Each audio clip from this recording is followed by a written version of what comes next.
Doctor سر علامہ محمد اقبال 20ویں صدی کے ایک معروف شاعر، مصنف، قانون دان، سیاستدان اور تحریک پاکستان و ہندوستان کی اہم ترین شخصیات میں سے ایک تھے۔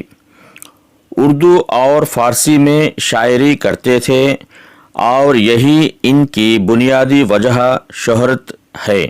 شاعری میں بنیادی رجحان تصوف اور احیاء امت اسلام کی طرف تھا۔ علامہ اقبال کو دور جدید کا صوفی سمجھا جاتا ہے۔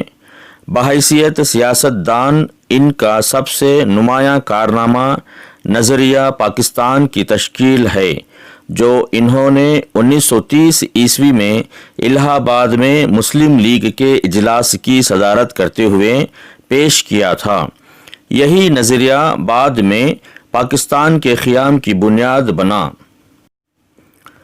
ڈاکٹر اقبال 9 نومبر 1857 عیسوی میں برطانوی ہندوستان کے شہر سیالکوٹ میں پیدا ہوئے تھے۔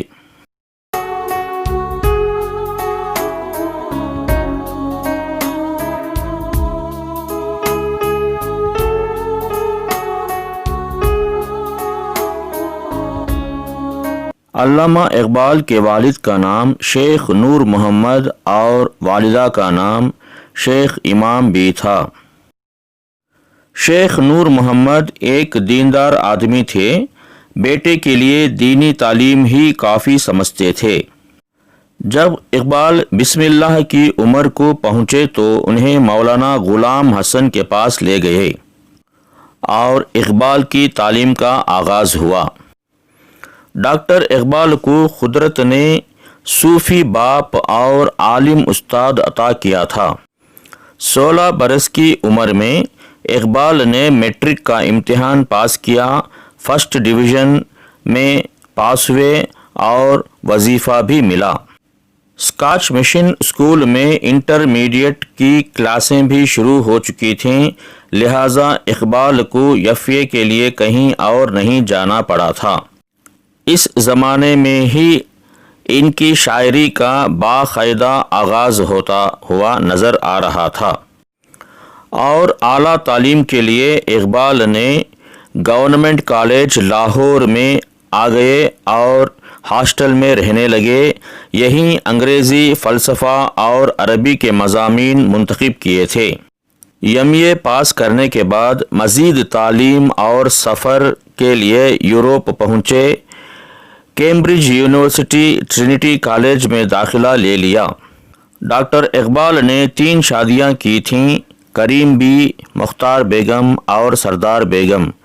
جاوید اقبال سردار بیگم کی اولاد میں سے ہیں۔ لندن میں قیام کے دوران اقبال نے مختلف موضوعات پر لیکچرز کا ایک سلسلہ بھی شروع کیا، مثلاً اسلامی تصوف، مسلمانوں کا اثر تہذیب یورپ پر، اسلامی جمہوریت، اسلام اور عقل انسانی وغیرہ۔ بدقسمتی سے ان میں ایک کا بھی کوئی ریکارڈ نہیں ملتا ہے۔ جنوبی ایشیا کے اردو اور ہندی بولنے والے لوگ محمد اقبال کو شاعر مشرق کے طور پر جانتے ہیں۔ محمد اقبال حساس دل و دماغ کے مالک تھے۔ آپ کی شاعری زندہ شاعری ہے جو ہمیشہ بر صغیر کے مسلمانوں کے لیے مشعل راہ بنی رہے گی۔ یہی وجہ ہے کہ کلام اقبال دنیا کے ہر حصے میں پڑھا جاتا ہے اور مسلمانان بر صغیر اسے بڑی عقیدت کے ساتھ زیر مطالعہ رکھتے اور ان کے فلسفے کو سمجھتے ہیں۔ اقبال نے نئی نسل میں انقلابی روح پھونکی اور اسلامی عظمت کو اجاگر کیا۔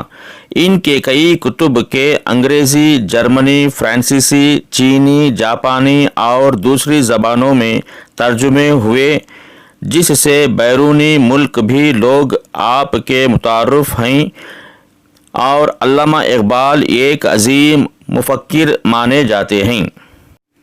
علامہ اقبال کی شاعری میں اسرار خودی، رموز بے خودی، پیام مشرق، بانگ درا، زبور عجم، جاوید نامہ، بال جبرائیل، ضرب کلیم اور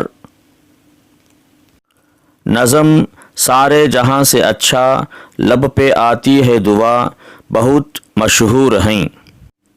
سن 1908 عیسوی میں جب لندن میں آل انڈیا مسلم لیگ کی برٹش کمیٹی کا افتتاح ہوا تو اقبال کو مجلس عاملہ کا رکن نامزد کیا گیا تھا۔